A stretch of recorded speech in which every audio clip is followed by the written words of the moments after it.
Olá, alunos! Nós vamos agora iniciar nossa aula intitulada Amostragem e Distribuições Amostrais. Bom, primeiramente, para a gente entender a questão de amostragem, nós vamos relembrar alguns conceitos, né, que eu já mencionei para vocês em aulas passadas, mas que nesse momento é bom a gente estar relembrando, né? A gente viu aí que população é aquele conjunto dos nossos indivíduos que tem pelo menos uma característica observável em comum. Se eu quero observar o peso das pessoas, então todo mundo ali eu vou, né, pesar, então aquilo ali vai corresponder à nossa população e eu vou observar aquilo que é o meu interesse. E aí, só que nem sempre a gente consegue trabalhar com toda a população, e o que a estatística faz? Ela pega uma amostra dessa população, que é uma porção, uma fração dessa população, né? E aí a gente tem algumas técnicas específicas, e a gente vai falar um pouquinho hoje de 4 tipos de amostragem, que vão manter as mesmas características que tem o interesse na nossa população. Se eu tenho lá uma população que eu quero estudar o índice glicêmico, então a amostra que nós vamos tirar da nossa população, nós também vamos estudar ali o índice glicêmico daquela pequena amostra, certo? Lembrando também que nós vimos que parâmetro e estatística são medidas numéricas, tá? Então é alguma medida numérica, seja ela média, moda, uma mediana ou uma variância, um desvio padrão. Tá? É um valor numérico que está associado, né? Ou à população ou à minha amostra. Quando a gente fala uma medida numérica associada à nossa população, nós estamos falando de um parâmetro, tá? E quando nós associamos uma medida numérica da nossa amostra, então a gente está falando em uma estatística ou uma estimativa de parâmetro, tá? Bom, mas um dos problemas que nós encontramos aqui na estatística é a gente poder fazer afirmações lá para a nossa população, para os nossos parâmetros da nossa população, né, que geralmente são desconhecidos, principalmente pelo fato de que muitas vezes as populações são infinitas ou populações muito grandes, tá? Então, por exemplo, como que seria se a gente quisesse saber o tempo necessário para o organismo humano degradar certo composto químico? E aí a gente sabe que na prática os corpos são diferentes, né? Mas todos têm um tempo necessário ali para fazer essa degradação. Então, como que a gente vai então entender esses parâmetros populacionais? E esse é um dos problemas que nós temos, né? Dentro do processo de amostragem na estatística. E aí para responder essas perguntas, a gente entra com a nossa amostragem, né? O que é a amostragem? Eu tenho lá a nossa população grande e eu vou pegar uma pequena parcela dessa população e vou responder com base no que eu vou estudar dentro dessa amostra, a gente consegue responder as questões que nós levantamos aí para a nossa população. Então, esse desenho aqui resume bem isso. Nós temos aqui, né, a nossa população. E aí, hoje eu vou citar para vocês 4 métodos, né, que a gente faz um processo de amostragem, de forma que a gente tira uma amostra representativa. Recordem que eu já mencionei essa questão de amostra representativa, não é a gente escolher quem eu acho que pode fazer parte da minha amostra, não, a gente tem que seguir certos critérios. Por quê?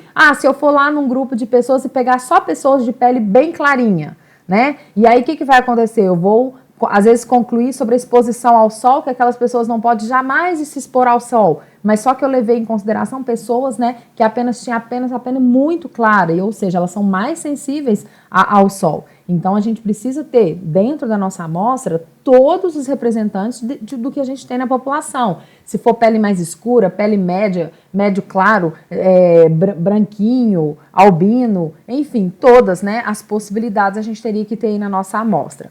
Uma vez, então, que nós temos essa amostra significativa, através dela a gente faz os nossos cálculos, tem as nossas estimativas de parâmetros ou as nossas estatísticas, e aí a gente entra com um tópico que a gente vai ver a partir das próximas aulas, que a gente chama de inferência estatística. Ou seja, eu vou, com base na minha amostra, eu vou inferir em relação ao parâmetro da minha população. É isso que a amostragem faz, tá? E faz com nível de confiança alto. É 100%? Não, porque a gente está usando a amostra, a gente não está usando o todo, mas a eficácia é muito grande, tá? Bom, importância para o uso de amostras. Ela é conveniente quando a gente tem populações muito grandes, principalmente quando a gente tem populações infinitas, é indispensável, tá? E quando a gente tem, né, ela também é indispensável quando, por exemplo, na coleta do nosso banco de dados, a gente destrói aquele material. Por exemplo, eu vou estudar sobre a taxa de glicose. A gente sabe que isso a gente tira pelo sangue, né? Você coletou ali o sangue, o laboratório fez a análise, ele não vai ter o seu sangue novamente. Então, quer dizer, aquele material foi destruído. O que eles fazem? Eles arquivam num banco de dados, né? E aí você não tem mais o material, você tem aquele resultado, mas não tem o material, certo? Vantagens que a gente tem aí no processo de amostragem. Tem um custo reduzido, tem uma maior rapidez para analisar, né? Pensa numa população de milhões de pessoas, mas se você conseguiu ali falar assim, não, se eu conseguir trabalhar com 2.000 pessoas, eu tenho uma estatística suficiente para fazer inferência. Então, é melhor você trabalhar com 2.000 do que você pegar ali, né, 1 milhão de pessoas. Tem uma maior amplitude e flexibilidade e sim, tá? A gente tem uma boa e uma maior exatidão, mesmo trabalhando com amostra, que é uma parcela da nossa população, tá? Dentre os tipos de amostragem, nós temos amostragens que são não probabilísticas. Sim, as básicas entre elas que a gente tem é aquela amostragem por conveniência, aquela tipo acidental, tipo você estava no lugar errado e na hora errada, né? Quando alguém te chamou, estava passando uma pessoa, você precisava arrastar um móvel muito grande, por favor, você pode aqui vir me ajudar? Isso é uma amostragem acidental, né? Tem aquela amostragem intencional, que quando a gente julga mesmo, a gente faz um julgamento sobre certa coisa. Não, eu acredito que esse aluno sabe mais a matéria, então eu vou fazer um trabalho com ele. Então a gente está fazendo uma amostragem intencional, tá? E tem um outro tipo de amostragem que é usado muito aí dentro da parte computacional, que é por meio de cotas, tá? Então é um outro tipo de processo de amostragem que eles fazem ali. E aí as variações que acontecem, ela é chamada de tráfego, autogerada, desproporcional, que aí entra em outras características. Nós não vamos detalhar muito essas não probabilísticas, por quê? Porque o foco nosso como estatística é trabalhar com as probabilísticas, ou seja, elas estão baseadas na probabilidade de ocorrência para cada um dos elementos. E são 4 as amostragens por probabilísticas. A amostragem aleatória simples, estratificada, por conglomerado e amostragem sistemática. Eu vou detalhar um pouquinho de cada uma delas. Bom, quando a gente vai coletar, né, fazer técnicas de amostragem, a gente pode fazer uma amostragem com reposição, ou seja, você sorteou um indivíduo e aquele indivíduo pode voltar de novo para o sorteio ou não. Se ele pode voltar, então nós estamos fazendo uma amostragem com reposição. Se ele não participa mais do próximo sorteio, então a gente tem uma amostragem sem reposição. Caso ela seja realizada com reposição, então, ou seja, o mesmo indivíduo vai ter a chance de participar de novo ali, de pertencer a mais de uma amostra, né? E já se você não é sem reposição, aqui não vai acontecer, você vai participar apenas de uma amostra, tá? Bom, mas o que é importante, independente se é com ou sem reposição, é que esses indivíduos eles têm que ser selecionados de forma aleatória. Eu não posso fazer, por exemplo, uma amostragem intencional ou, né, por julgamento. Não, eu tenho que fazer um sorteio, um método de sorteio. Por quê? Porque a estatística, né, os modelos probabilísticos, eles só vão ser usados na amostra quando a gente sabe que a chance ali de ocorrência para cada um é totalmente aleatória. E isso é que faz validar os nossos testes estatísticos, tá bom?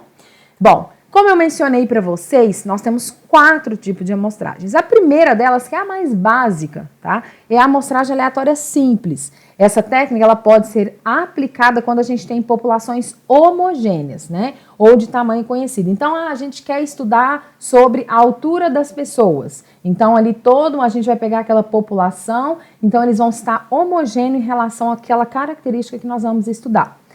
A técnica é simples, enumeramos os indivíduos, sei lá, quer enumerar de 1 a 100? Enumeramos eles ali e aí depois a gente faz o sorteio, tá? Então, se vocês olharem aqui no desenho, ó, nós temos uma grande população e pessoas de todo jeito, tá? Então, nós viemos aqui, fazemos um sorteio aleatório e nós retiramos uma amostra, né, alguns indivíduos dessa população. Então, esse é o método, né, o método mais simples, que é de amostragem, tá? Aleatória simples.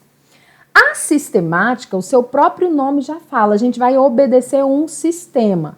A gente fala que é uma simplificação da amostragem aleatória simples. Na aleatória simples, a gente tinha lá, né, a população, sorteava apenas, tirava a nossa amostra. Aqui, a gente vai fazer o seguinte, a gente vai sortear aleatoriamente, apenas o primeiro, desculpa que passou o slide, apenas o primeiro elemento. Depois que nós sortearmos o primeiro elemento, tá? Eles vão ser retirados, os demais vão ser retirados em uma progressão aritmética.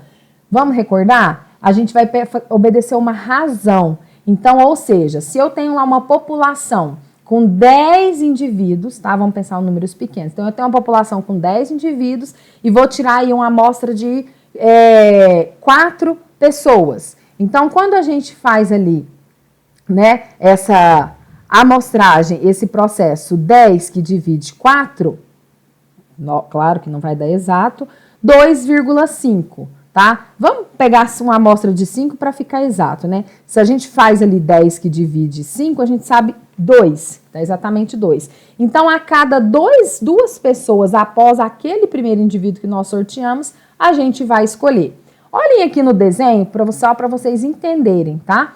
Então, a gente tem aqui uma população, cada pessoa ganha um número, a gente enumera esses indivíduos, aí eu vou sortear aleatoriamente o número. Então, vamos supor que alguém veio aqui e falou assim, número 2.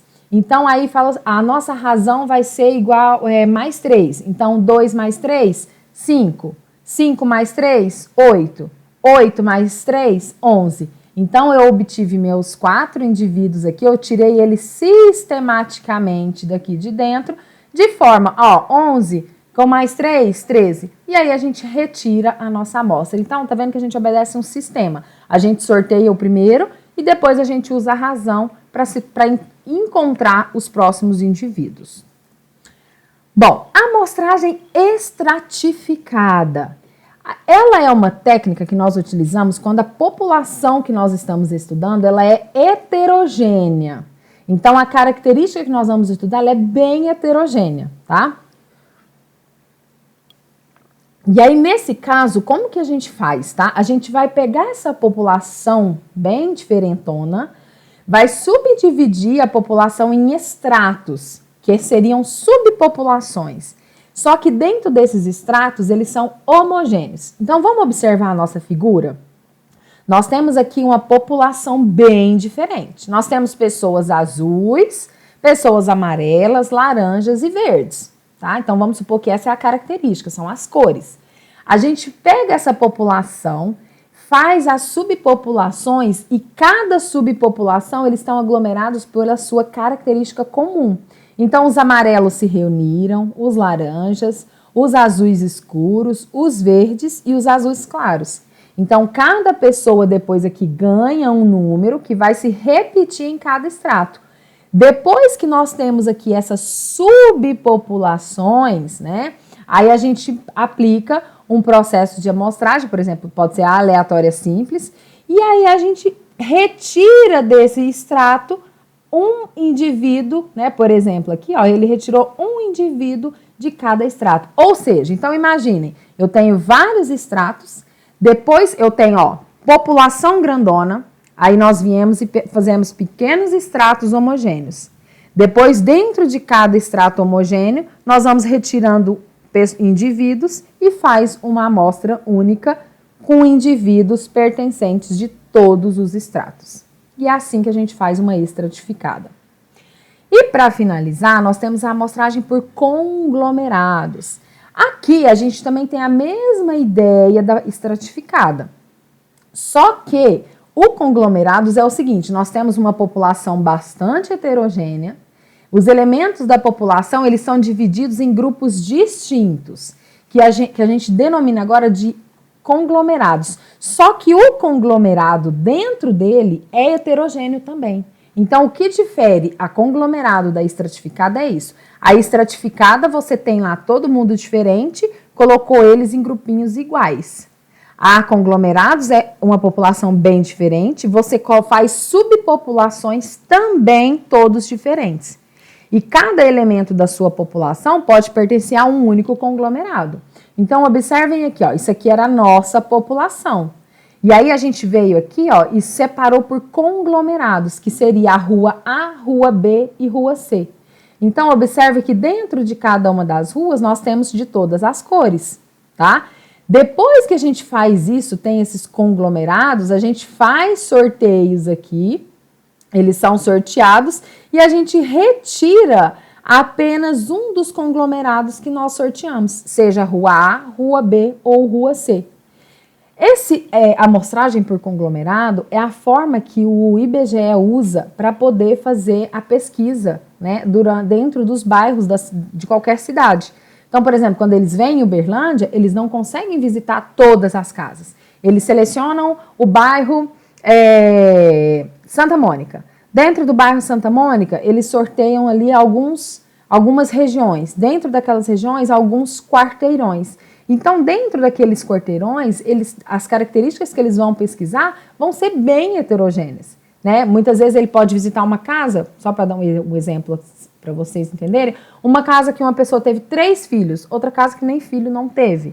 Uma casa que tem, às vezes, 3 cachorros, 2 gatos, outra casa que já não tem nenhum animal de estimação. Então, dentro de um quarteirão, de um bairro, existem muitas características diferentes. Por isso que a gente toma-se a rua como uma forma de um conglomerado, ok? Bom, então esses são os tipos de amostragens probabilísticas que nós temos.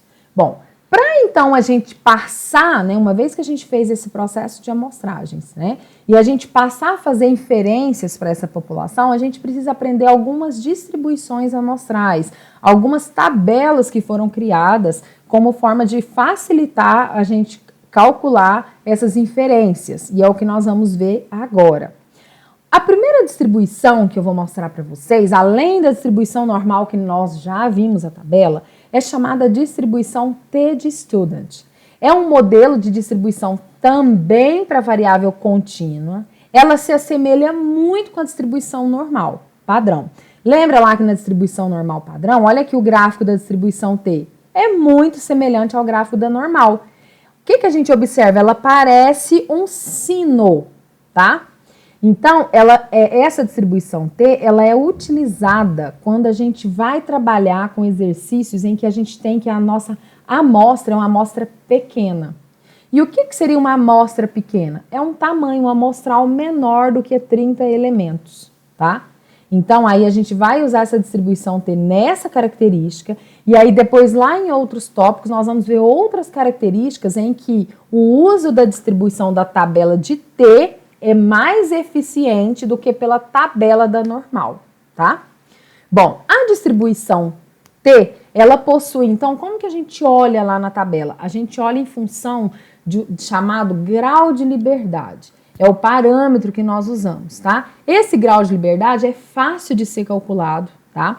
É simplesmente você pegar o tamanho da sua amostra e subtrair você tem o chamado grau de liberdade, tá? A distribuição T, assim como no caso da distribuição normal, ela também é simétrica em relação à média. Então, ó, se vocês observarem aqui, ó, é o zero, né, onde que seria, né, lá no caso, como na distribuição normal, em relação à média zero. De cá, ó, são valores positivos para T e de cá valores negativos para T. Entretanto, as probabilidades que nós vamos encontrar em relação a essa distribuição são positivas. Como eu estou sempre mencionando para vocês, não existe probabilidade negativa, tá? Então, essa tabela T, os valores são tabelados em função do grau de liberdade e o nível de significância da cauda superior. Então, quando vocês estão olhando aí para o desenho, sempre que a gente for fazer, seja para intervalo de confiança, seja um teste de hipótese, que é o que nós vamos usar essa tabela, nós vamos precisar desenhar, fazer esse desenho e observar quem que é a probabilidade da cauda superior para usar essa tabela que eu vou usar com vocês. Como eu já falei também, a tabela T também tem outras tabelas de formas diferentes de se olharem. Então, se atentem aqui. Mas na próxima aula nós vamos usar muito essa tabela de T e nós vamos treinar isso aí, tá? Bom, então essa aqui é a tabela de T que nós vamos utilizar, tá? Então, observem que aqui, ó, nessa coluna, primeira coluna aqui, a gente tem o grau de liberdade, né, Vzinho, e aqui a gente tem os possíveis variações para aquela probabilidade que nós vamos olhar na cauda superior do desenho. E isso, pessoal, vai variar de desenho para desenho, de exercício para exercício. Por isso a importância de se fazer o desenho. Vou fazer com vocês agora 3 exemplinhos, tá? Mostrando como olhar a tabela. Mas na aula seguinte, que é a teoria da estimação, nós vamos fazer exercícios práticos, tá? Com a introdução, com dados lá, para a gente aplicar essa tabela. Hoje eu vou simplesmente colocar 3 exemplos e mostrar aqui para vocês na tabela como que a gente olha, tá bom? Então vamos lá. Primeiro caso aqui. Nós vamos admitir uma amostra bilateral. O que é uma amostra bilateral? O próprio nome já fala, bi vem de 2. Ou seja, a partir de agora nós vamos trabalhar com a probabilidade do erro que nós queremos cometer para as nossas inferências estatísticas. Esse que é chamado de alfa, tá? Esse alfa, pessoal, os mais comuns utilizados é o alfa de 5%, ou seja, eu quero cometer uma probabilidade de erro de apenas 5%. Tem o alfa também 10%, é bastante utilizado. E quando nós vamos para a área médica, né, principalmente, o alfa mais utilizado ali por eles é de 1%. Por quê? Porque nós, né, a gente está vivendo com vidas, né? Quando também vai para a questão veterinária, questão de animais, então aí a gente tem que errar o mínimo possível, tá? Bom, então o exercício, né, depois na próxima aula a gente vai ver as questões práticas, mas na leitura do exercício, o que a gente vai tirar desse exercício? O tamanho N da amostra. Então, nesse caso aqui, eu estou falando para vocês o seguinte: vamos trabalhar com uma amostra de 10 indivíduos e um alfa de 5%. Como ele mencionou para mim que é um teste bilateral, o que a gente vai fazer? A gente pega esse 5% e a gente divide por 2. A metade de 5%, gente, não é 0,25, é 0,025, tá? Então, temos que fazer uma correção aqui nesse slide. Bom, retornando então aqui, o que a gente tem aqui? 5% dividido, né? 5 dividido por 100, 0,05. A metade de 0,05 é 0,025. Pessoal, esse alfa, que é a nossa probabilidade do erro, ele sempre vai ficar nas caudas do nosso desenho. Então, a nossa distribuição T, ela é semelhante à distribuição normal, tá? Aqui não está mostrado, mas o 0 está aqui no meio. Então, nós temos do lado direito positivos para T, do lado esquerdo negativo para T.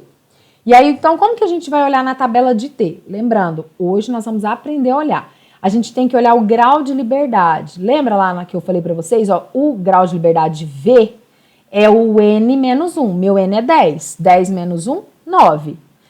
Bom, lá na nossa tabela, a gente tem que olhar qual que é, olha aqui para a nossa cauda superior. Quem que é o alfa que está aqui? 0,025. Ah, eu esqueci de trocar aqui, ó. 0,025. Vamos voltar aqui em cima, ó. E aí eu vou olhar então aqui, ó, na linha de 9 graus de liberdade, ó, e lá na coluna do 0,025. Portanto, o nosso valor de T, tanto do lado direito quanto do lado esquerdo, vai ser 2,262. E o mesmo valor fica para o lado negativo. Por que o mesmo valor? Porque ela é simétrica. Então, se a gente imaginar o desenho e dobrar ele exatamente no zero, um lado vai estar exatamente em cima do outro, tá? Então, ela é simétrica. Agora, vamos mudar. E se eu tiver uma amostra unilateral à direita? Pessoal, unilateral à direita é o seguinte, nós estamos aqui, ó, olhando para o desenho. A nossa cauda, né, o nosso alfa, desculpa, ele está na cauda à direita aqui de vocês, tá? Então, eu estou olhando para o desenho. Então, o meu alfa aqui, agora o meu alfa é 10%. 10% é 0,10. Então, aqui, ó, eu tenho 0,10, o meu N é 26, então o meu grau de liberdade é 25. Vamos voltar lá na tabela? Ó, o 25 tá aqui, ó, onde está a setinha. Vamos lá no 25, no 0,10. Ó, 0,10 tá aqui, ó, 1,316. Cuidado aqui em cima, ó, aqui é 0,10, isso aqui é 0,01, que seria 1%, tá? Então, aqui, ó, 0,10, 25 graus de liberdade. 1,316. Como a cauda direita, ela tá do lado positivo, então esse valor fica positivo. E se eu tiver, então, agora um caso unilateral à esquerda, ou seja, agora o meu alfa, ele tá só no canto esquerdo da cauda. Bom, mas para eu olhar lá na tabela, lembra que eu tinha mencionado que a gente olha o alfa da direita? Só que no caso aqui da esquerda, o que acontece? Eu não falei para vocês que o nosso desenho ele é simétrico? Então, a cauda aqui, 001, eu vou olhar, se eu dobrasse para cá, seria o mesmo 001 superior. Então, a gente vai lá na tabela de T, eu vou olhar, só que a única diferença é que o T aqui, a hora que eu olhar, ele vai ficar negativo. Por quê? Porque a minha região está somente na cauda esquerda. Como o meu tamanho amostral é 15, então 15 menos 1, 14. Então, nós vamos lá na linha do 14 graus de liberdade, lá na coluna do 001, que é aqui, ó, onde está a setinha, 2,624. Só que como a cauda está à esquerda, então está do lado negativo de T. Então, fica menos 2,624. E a observação é o que eu falei para vocês. Por que nós olhamos 001? Porque ela é simétrica, tá? No caso da unilateral à esquerda, então aí a gente pode olhar a probabilidade que está na cauda à esquerda e a gente só lembra de colocar que o T fica negativo, ok? Então, é assim que nós olhamos a tabela de T. Eu calculo o meu grau de liberdade, n-1, olho o meu alfa, se é bilateral, unilateral, faço as respectivas contas se precisar e vou pegar a minha cauda superior ali para eu olhar naquela minha tabela. Bom, aí tem-se uma outra distribuição que nós vamos usar muito também, chamada Q².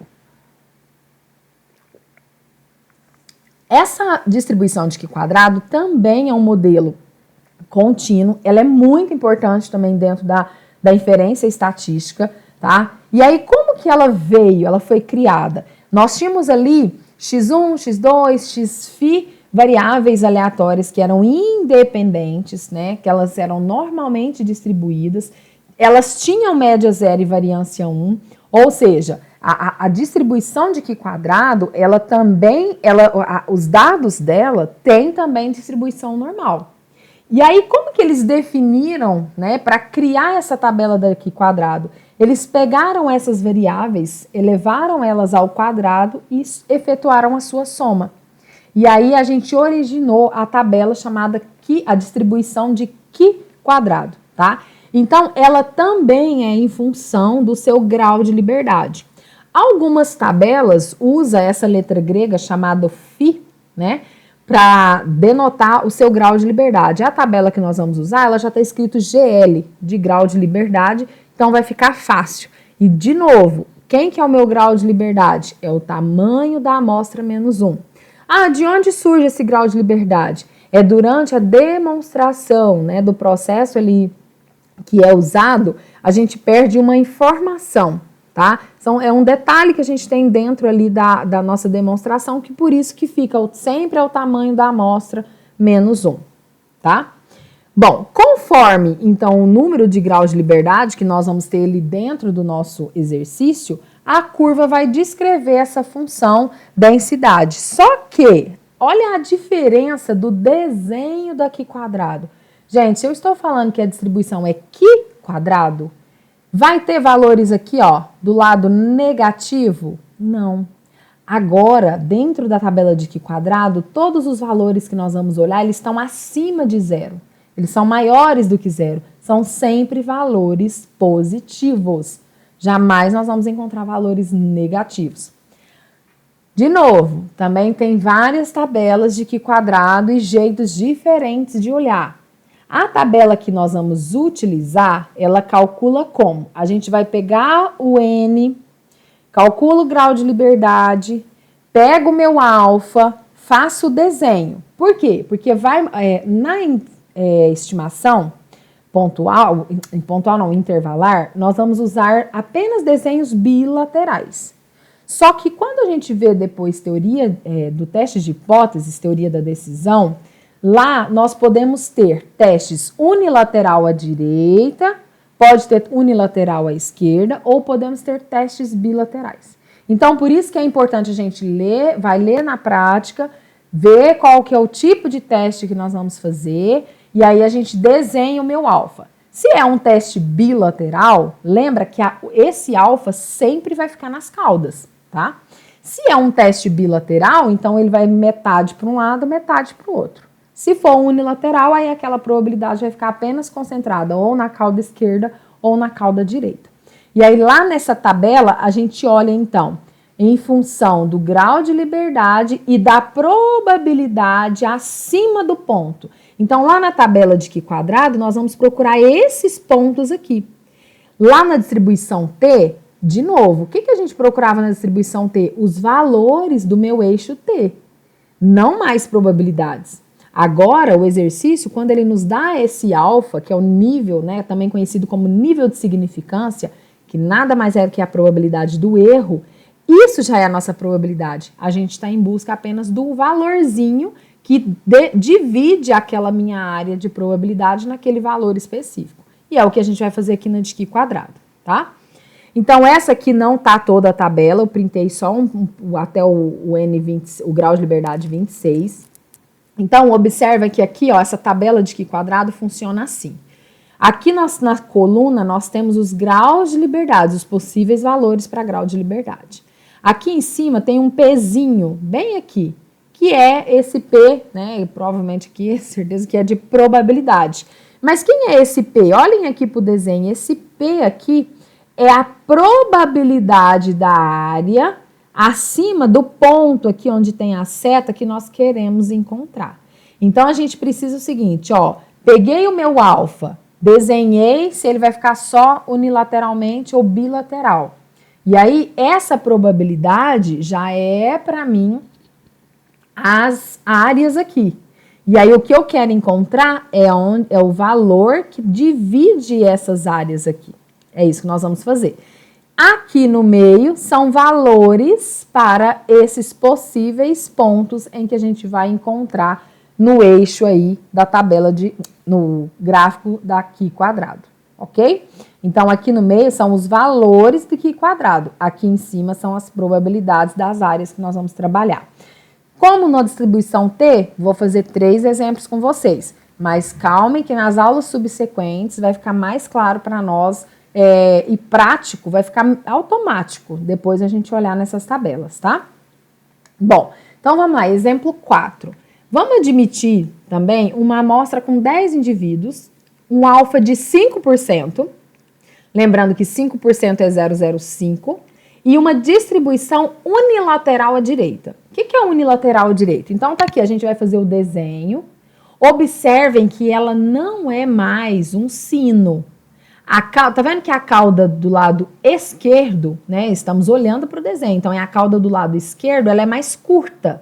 Tá vendo? Ela começa lá no 0 e eu tenho apenas a cauda puxando para o lado direito. Então, esse é o gráfico da Q quadrado, tá? A cauda de baixo, ela é mais curtinha, tá?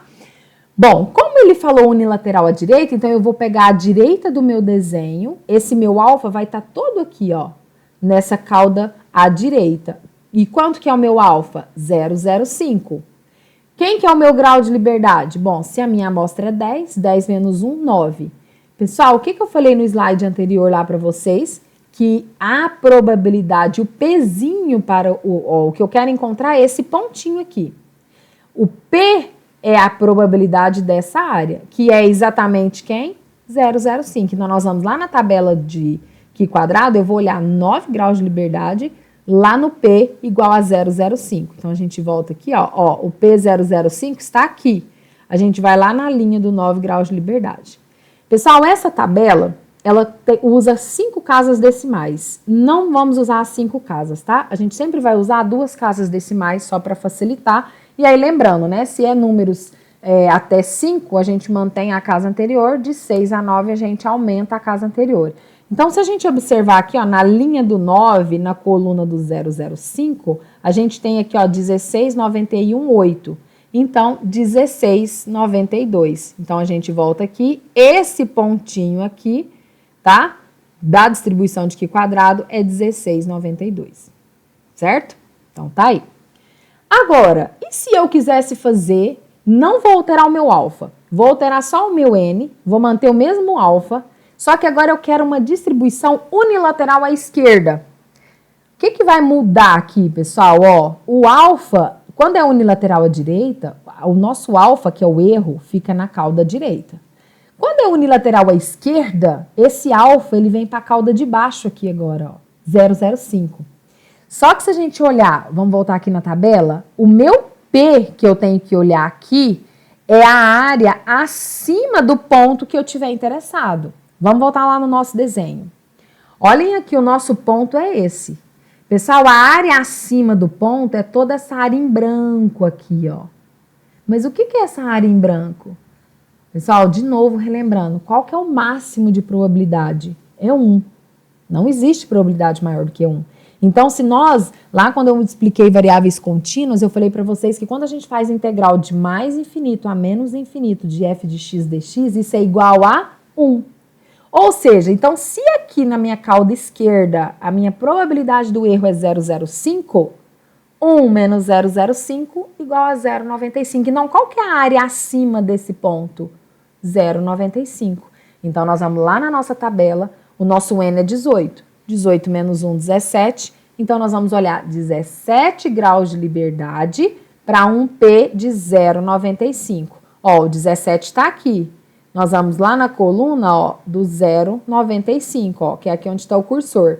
8,67. Então, olha aqui, ó, aqui em cima, ó, 0,95 na linha do 17 graus. Então, a gente volta aqui, 8,67. Certo? Ok, professora. Unilateral à direita, unilateral à esquerda, o meu alfa não divide, ele sempre vai ficar ou na cauda direita ou na cauda esquerda. E se eu tiver um teste bilateral, como que eu faço? Bom, vamos lá? O bilateral, ele dá um pouquinho mais de trabalhinho para nós interpretarmos, mas não é difícil.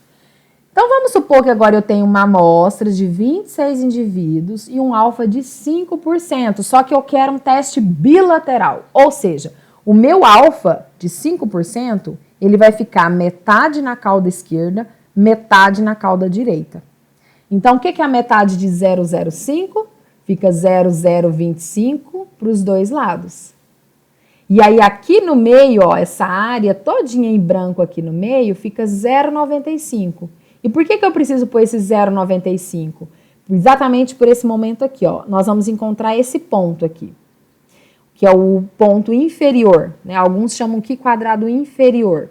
Esse Qi quadrado inferior aqui, ele vai ser calculado por como? O grau de liberdade, que é 26 menos 1, que é igual a 25, e o P. Só que o P para esse ponto de baixo é a área todinha acima do ponto, toda, até o infinito. E o que é a área todinha acima desse ponto? É o 0,95 mais o 0,025. E se nós somarmos essas duas regiões, isso aqui vai dar 0,975. Então, nós vamos voltar lá na nossa tabela. Olha aqui, ó, o 0,975 tá aqui em cima. Nós vamos descer, ó, lá no 25 graus de liberdade, 13,12. Então, aquele pontinho de baixo aqui, ó, é 13,12. Sempre lembrando, de novo, os valores sempre vão ser positivos. Porque ela é uma soma de valores ao quadrado, então não fica negativo, jamais, tá? Agora, eu vou olhar o Qi quadrado superior. O Qi quadrado superior, eu vou olhar pelo mesmo grau de liberdade, 25. E agora o Pzinho para essa área aqui é apenas a probabilidade acima do ponto, que é a metade do alfa, que era 5%. Então, eu vou lá na tabela procurar 0,025 e 25 graus de liberdade. Então, vamos lá, 0,025, ó, tá aqui, ó, na antepenúltima coluna, nós vamos lá no 25 graus de liberdade, ó, 40,65. E aí, a gente vem aqui, coloca 40,65. E aí, né, pessoal, nem preciso dizer a coerência. Se aqui é o 0, então o 13 tem que ficar antes do 40, tá bom? Não é complicado. Vamos fazer muitos exercícios práticos para treinar. E quando vocês pegarem o jeito, isso é bem mecânico, tá bom? Então, a nossa aula de hoje era isso. Era ver, então, essa questão da parte de amostragem e essas distribuições amostrais que nós podemos utilizar para poder fazer as nossas aplicações na inferência estatística. Então, eu aguardo vocês aí para nossa próxima aula.